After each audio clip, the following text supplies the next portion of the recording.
নমস্কার বন্ধুরা, আশা করি তোমরা সবাই খুব ভালো আছো। আমিও খুব ভালো আছি। সম্পাস লাইফস্টাইলের আরো একটা নতুন ভিডিওতে তোমাদের সবাইকে স্বাগত। দুটো দিন বাপের বাড়িতে বেশ মজা করে কাটিয়ে আজ থেকে আবার আমার নিজের সংসারের দায়িত্ব শুরু। প্রত্যেক দিনের মতো আজকেও নির্দিষ্ট সময়েই ঘুম থেকে উঠেছিলাম। ভিডিও এডিটিং এর কিছুটা কাজ বাকি ছিল, সকালে উঠে আগে ওই কাজটা করেছি। আসলে আজকে সকালে রান্নার তাড়াটা খুব একটা নেই। তারপরে এই যে বাবিকে ঘুম থেকে তুলে ওকে ব্রাশ করিয়ে এখন এই যে খাওয়াবো। উঠে ওর জন্য একটু সুজির হালুয়া করে রেখেছিলাম। তারপরে ওকে খাইয়ে টাইয়ে রেডি করে এখন যাচ্ছি ওকে স্কুলে দিতে। আর বাইরে না প্রচন্ড রকমের গরম। এখন সকাল 8টা বাজে, তাতেই কিন্তু ঘেমে নিয়ে অবস্থা একেবারে খারাপ। আর এই যে চলে এসেছি বাবি স্কুলে, তবে এখনো দেখলাম কোনো বাচ্চা সেরকম ভাবে আসেনি। তো আপাতত স্কুলের বাইরেই দাঁড়িয়ে আছি। আর ওদের স্কুলটা না এই জাবেদ হাবিবের সেলুনটার ঠিক উপরে। আর এটা একেবারে যেহেতু বিটি রোডের পাশে, বাবি না এখানে এসে ওই রাস্তার দিকে তাকিয়েই দাঁড়িয়ে থাকে। ও আসলে গাড়ি প্রচন্ড পরিমাণে ভালোবাসে। ওকে স্কুলে দিয়ে এসে আর কোনো কাজে হাত দিইনি, সোজা চলে গিয়েছিলাম স্নান করার জন্য। আজকে প্রথমে পুজোটা সেরে নেব, তারপরে নিচে গিয়ে রান্নার কাজে হাত দেব। আসলে 2-3 দিন যেহেতু বাড়িতে ছিলাম না, বাবা পুজোটা করলেও ওই ঠাকুর ঘরগুলো পরিষ্কার করা, বাসন টাসন গুলো ঠিক করে মেজে পরিষ্কার করা, এগুলো তো তার পক্ষে সম্ভব নয়। তো এই সব কাজগুলো জমে আছে।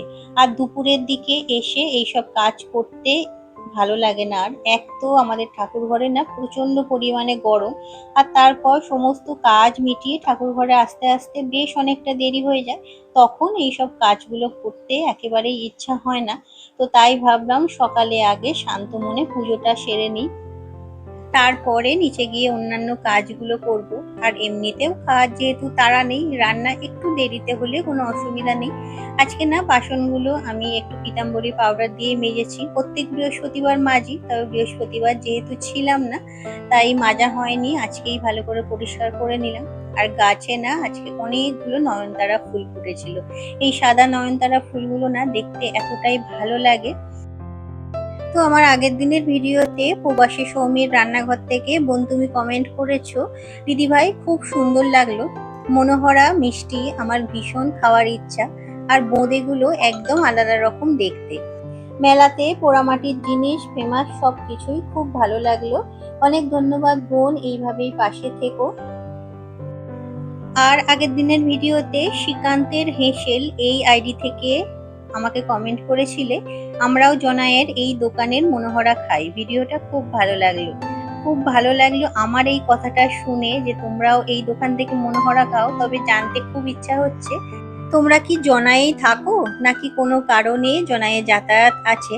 অবশ্যই কমেন্ট করে জানিও।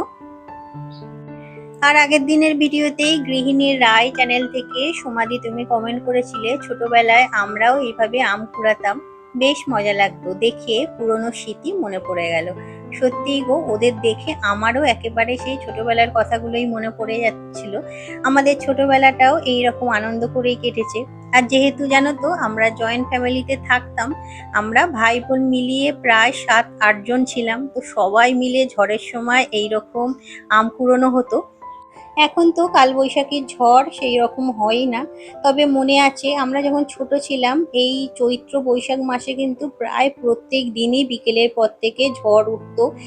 আর গাছ থেকে এরকম ভাবে আম পড়া আর সবাই মিলে মজা করে আম কুড়োনো, সে এক আলাদাই আনন্দ। তো যাই হোক, তোমাদের সাথে গল্প করতে করতেই অনেকটা কাজ এইদিকে আমার এগিয়ে গেছে। সবজি টবজি কিছুই কাল রাত্রে কেটে রাখা হয়নি। তো ঠাকুর ঘর থেকে এসে প্রথমে সবজি কেটে এখন এই যে রান্না বসিয়ে নিয়েছি। আজকে রান্না করছি একটু আম দিয়ে টক ডাল। বাপের বাড়ি থেকে আসার সময় অনেকগুলো কাঁচা আম এনেছি। তো সেই আম দিয়ে টক ডাল, আলু পটলের তরকারি আর পাবদা মাছ। আর এদিকে দেখো রান্না করতে করতেই আমার এদিকে গ্যাস শেষ হয়ে গেছে। আর গ্যাসের যা এখন সমস্যা চলছে জানো তো, গ্যাস শেষ হলেই এখন একটা মাথায় যেন চিন্তার ভাঁজ পড়ে যায়।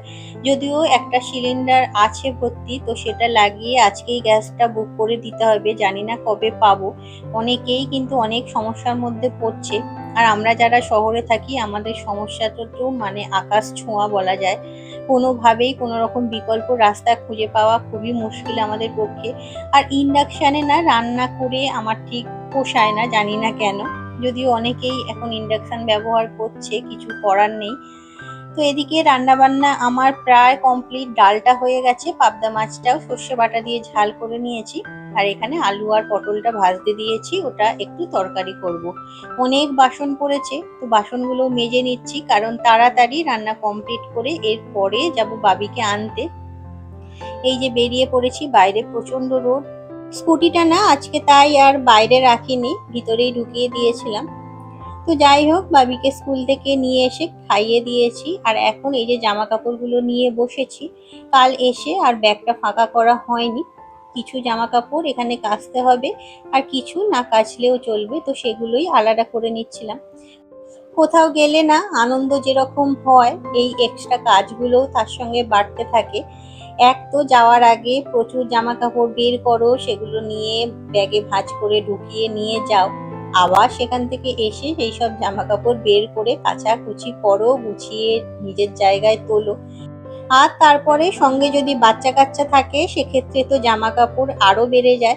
একদিনের জন্যই যায় আর দুদিনের জন্যই যায়, জামা কাপড়ের একটা বড় লাগেজ সবসময়ই আমাকে নিয়ে যেতে হয়।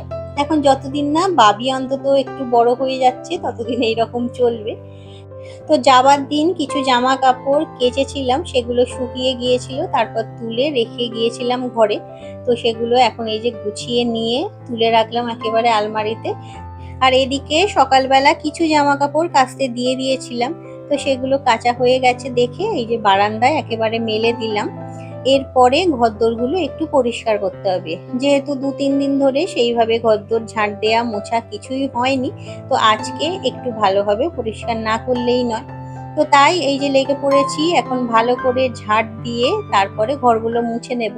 আর ঘরের জানলা দরজা কিন্তু সমস্তটা বন্ধ করে দিয়েছি। এত বাইরের রোদের তাপ এখন, 9:30-10টার পরে জানলা দরজা খুলে রাখাই যাচ্ছে না, ঘর প্রচন্ড রকমের গরম হয়ে যাচ্ছে। একে তো উপরের ঘর, আর তারপরে যেহেতু পূর্ব দিকের জানলাগুলো আছে, খুলে রাখলে না প্রচন্ড রোদ আসে ঘরে। তো একটু বেলা হলেই ওর জন্য বন্ধ করে দিই।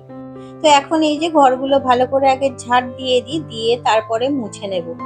আর জানো তো, এই গরমকালে না ঘরগুলো যদি অন্তত 2-3 বার সারাদিনে মোছা যেত, তাহলে না ঘরগুলো হয়তো একটু ঠান্ডা থাকতো, কিন্তু সেটা তো কোনোভাবেই সম্ভব নয়। তো একবারই অনেক কষ্টে টাইম বের করে উঠতে পারি। তবে জানো তো, ঘরটা মুছে নিলে কিন্তু তুলনামূলকভাবে বেশ কিছুটা ঠান্ডা হয়ে যায়, ভালোও লাগে।